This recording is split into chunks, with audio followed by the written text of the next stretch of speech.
Good morning, everybody. So, most likely everyone else, here on the call this morning, a lot of you have been around the final expense business much longer than I have. And, like most all calls, if you listen, as it's already been reiterated, and I'll say it again, you learn. And, a lot of times you will learn specific actions that you can take today and improve your business. And, I don't profess to be a pro at the final expense business. However, I have had the good fortune of being in the wonderful vocation of sales and sales management. Unfortunately, I have to say for almost 4 decades now. And I want everybody to pay attention to my use of the word vocation. We really, really, really all have the good fortune of living in a great country where we can go do just about whatever we want. There's an abundance of jobs out there. However, most people when they speak about what they do for a living, a lot of times they don't speak fondly of their employer. And what I've found is that's especially true of salespeople. And not just salespeople, but most people view what they do for a living as just a job, And if you look up the word vocation in the dictionary, what you'll find is something a lot different. You'll find that it's a calling, a life's work, a purpose, a mission, a strong feeling of suitability for a career or occupation. Going to a job's not fun. Having a vocation can be fun. And while you can't always learn, you can always learn, specifics on these calls that help you sell final expense life insurance. What I really wanted to talk about was a mindset that may shed some light, especially to new agents, that can help you see that this job can truly be a vocation. And you have to have the mindset that it's not quick money, but it can be a real career. And that's, the title of the topic we just kind of hammered out the other day. And, around that, salespeople in general tend to be a very transient group, moving on, from one place to the next. You see names and then they're gone, or a guy comes and goes, or there's something always greener on the other side of the fence. And it's easy to understand why, in the wonderful career of sales, like I've always said, you can have a great month in a week. You can have a great week in a day. You can have a great day on one single appointment. And while that's wonderful, it can spoil you. That week, that makes the great month, sometimes it can also be accompanied with maybe a very mediocre week, maybe a couple of really bad weeks. And the problem is if we have the wrong mindset or a weak mindset around that, we can't really enjoy the great week. We focus on the rotten weeks, and they tend to destroy our business plan. So, around this, I just kind of came up with some ways that, may especially help new people coming into this really enjoy this career and truly make it a vocation, or, as I used to always just simply put it, have fun and make money, So anyway, the five things I came up with around this is first of all, know your business and know that this business is not a quick buck program. Now, if you haven't been here for 9 months, then you don't know what it's like to get commissions on the 10th, 11th, 12th month. If you haven't been here for 13 months, you don't know what it's like to get renewal commissions, okay? So those are things that are not yet, but they are to come if you can truly turn this into a career and not just a place that you're trying to stop off and make a quick buck. You know, if you have great retention rates, you care about your customers staying on the books, you can look forward to these things. You can look forward to getting these amounts of money that come in for 10th, 11th, 12th month commissions. And guys, if you're out working hard, man, that's enough money to pay for a week, maybe 2 weeks of leads every month. All right? So add that to what you're already making. The same goes for renewal commissions. You know, just these two items alone should give you a little different outlook and maybe change your mindset. You know, everybody's going to have a bad week. I hope everybody on this call, myself included, goes out and has a great week, and we all make a quick buck this week. But it can't change your mindset. You've got to still do what you're going to do week in, week out, day in and day out if you want to build a career. You know, it's already been mentioned also by Eric, you know, marketing. All right? Years ago I heard a saying, early to bed, early to rise, and always advertise.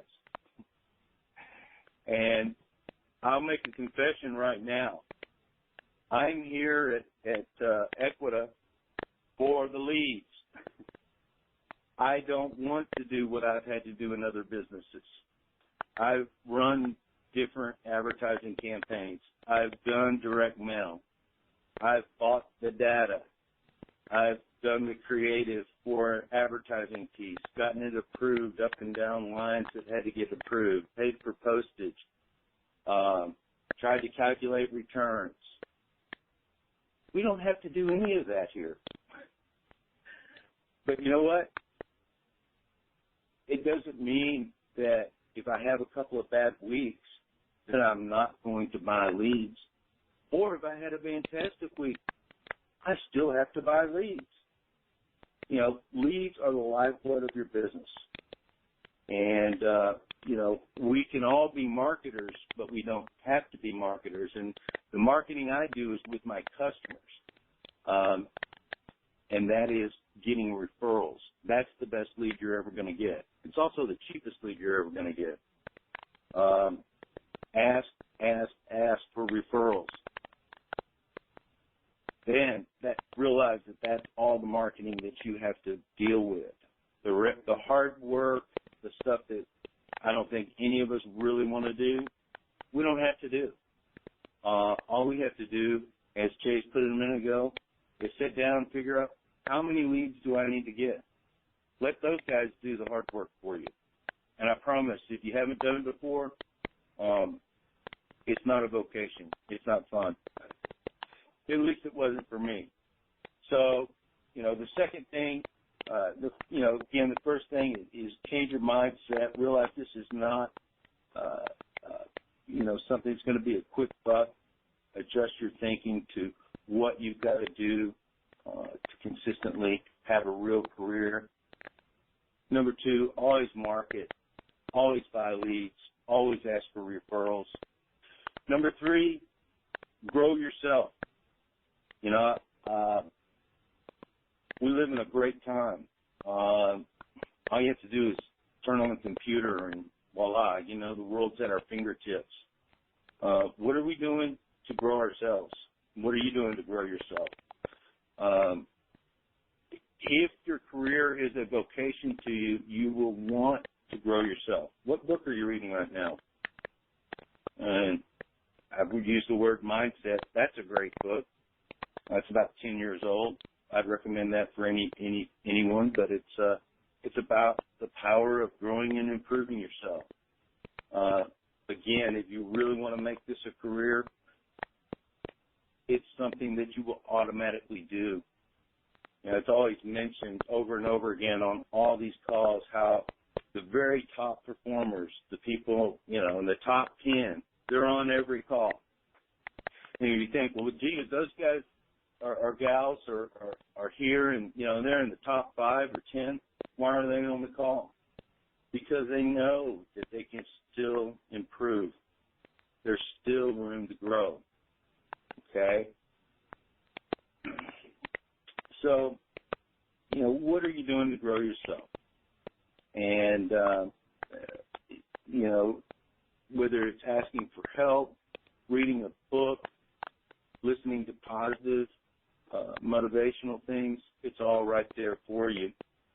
It's just making the effort to do it. Number 4, what I came up with is, are you spending time setting, resetting, adjusting goals? It's a new month. Have you set some goals for yourself for this month? You know, everybody's ceiling is somebody else's floor. So believe me, the difference between going out and having a $10,000, $12,000 month versus having a $20,000 to $25,000 month, it's exponentially enormous. And I encourage everyone, man, to set your goals, adjust your goals, reach for things that you may not think you can reach. You know, and if you don't get there, well, you adjust them, you reset them. You know, did you look at your map today? Did you look at your map on, you know, how to get to the last sales call you made? If you didn't, you didn't get there. If you don't have goals, you don't have a map, you're not going to get there.